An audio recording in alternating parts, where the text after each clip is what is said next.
কি অবস্থা? আসসালামু আলাইকুম। ওয়ালাইকুম আসসালাম। কি অবস্থা? কি অবস্থা? এই তো। তুই ওনাকে কেন আবার নিয়ে আসছিস? কেন? উনি থাকলে কি ফ্রিলি কথা বলা যায় নাকি? শত হইলো তো তোর বয়ফ্রেন্ড, সবাই কিরকম অ্যানয়েড ফিল করতেছে। আচ্ছা ওয়েট, হ্যাঁ 1 মিনিট। তুষার, হ্যাঁ। তুমি এক কাজ করো, তুমি আজকে চলে যাও। চলে যাবো? তুমি কিভাবে যাবে? আমি ওদের সবার সাথে চলে যাবো, না সমস্যা নেই। ফোন দিও, চোখ লাগলে। হ্যাঁ। সে কি, তুষার ভাই কেন চলে যাবে? থাকুক না, তুই ওনাকে চলে যেতে বলছিস কেন? থাক, ও চলে যাক আজকে। প্রবলেম নাই, আপনারা এনজয় করেন তাহলে। বাই।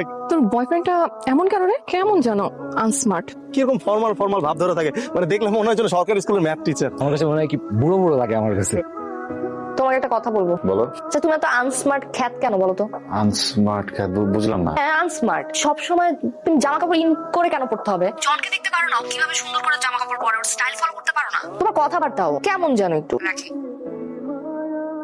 কেমন আছেন? একটু ভালো। কে বলছিলেন? আমি সারিকা। হ্যাঁ সারিকা বলেন।